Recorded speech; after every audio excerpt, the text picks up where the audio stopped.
ഒമാനിൽ 56 ഡിഗ്രി ചൂട് കൊണ്ടിട്ട് നേരെ നാട്ടിലേക്ക് വന്നു. അപ്പം നാട്ടിലുള്ള കുഞ്ഞു കാഴ്ചകളും ഏതായാലും ഈ സമയത്ത് ഇവിടെ നല്ല മഞ്ഞും നല്ല രീതിയിൽ മഴക്കാലം, പിന്നെ നല്ല രീതിയിലുള്ള ഒരു കുഞ്ഞു വ്യൂ കേട്ടോ. അപ്പോൾ ഒരു കുഞ്ഞു വീഡിയോയിലേക്ക് കിടക്കാം. ഈ മഴക്കാലത്ത് ഇവിടുത്തെ റോഡിൻ്റെ അവസ്ഥ നോക്കെ, എന്ത് ഭംഗിയാണ്, എന്ത് മനോഹരമാണെന്ന്. ഈ സ്ഥലം എൻ്റെ വീട്ടിൽ നിന്ന് ഏകദേശം 8 കിലോമീറ്റർ അപ്പുറത്ത് കക്കബെ എന്ന് പറയുന്ന സ്ഥലത്ത് ഫേമസ് ആയിട്ടുള്ള ഒരു ഹില്ലുണ്ട്, തടിയണ്ടമോള് ഹില്ല്. അവിടെ നിന്ന് വരുന്ന വെള്ളം കേട്ടോ, ആ കുന്നിൻ്റെ മുകളിൽ നിന്ന് വരുന്ന വെള്ളം എന്ത് മനോഹരമായിട്ട് കാണുന്നതെന്നൊക്കെ.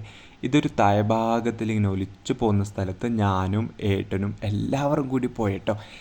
ശരിക്കും പറഞ്ഞാൽ ഒരിക്കലും മറക്കാൻ പറ്റാത്ത, പക്ഷേ മുറ്റത്തെ മുല്ലക്ക് മണയില്ല എന്ന് പറയും. ഞാനും ആദ്യമായിട്ടാണ് ആ ഭാഗത്തേക്ക് പോയത്. അങ്ങനെ ഒരുപാട് നേരം എൻജോയ് ചെയ്ത് അവിടെ നിന്നു. എന്ത് മനോഹരമായിട്ടാണ് മഴക്കാലം നമുക്ക് നല്ല പ്രകൃതി സൗന്ദര്യം നമുക്ക് തരുന്നുണ്ടെന്നൊക്കെ.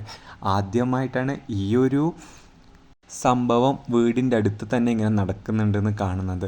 ഒമാനിൽ നിന്ന് പോയി വന്നതിന് ശേഷം നല്ല ചൂടായിരുന്നല്ലോ, നല്ല രീതിയിൽ തണുക്കാനും ഒരു അവസരം കിട്ടി. നേരെ പിന്നെ നമ്മൾ തടിയണ്ടമോള് ഹില്ല് ഭാഗത്ത് പോയിട്ടോ.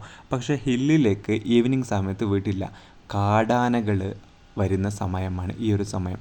അങ്ങനെ അവിടുത്തെ ഒരു വ്യൂ പോയിൻ്റൊക്കെ നല്ല രീതിയിൽ എൻജോയ്മെൻറ്റ് ചെയ്ത് അവിടെ നിന്ന് നേരെ വിടാമെന്ന് വിചാരിച്ചു. പോകുന്ന സ്ഥലത്ത് ഒരുപാട് മരങ്ങൾ പൂത്ത് നിൽക്കുന്നുണ്ട് കേട്ടോ. നമ്മുടെ ഈ ഒരു സ്ഥലം അത്ര മനോഹരമായ സ്ഥലമാണ്. എൻ്റെ ഇതൊക്കെ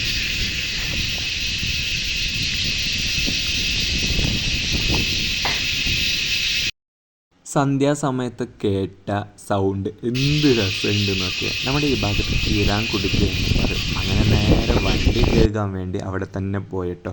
എന്തായാലും ഈ ഒരു കുഞ്ഞു വീഡിയോ ഇഷ്ടപ്പെട്ടു എന്ന് വിചാരിക്കുന്നു. ഇഷ്ടപ്പെട്ട ലൈക്ക് ചെയ്യണം, ഷെയർ ചെയ്യണം, സബ്സ്ക്രൈബ് ചെയ്യണം. ബൈ.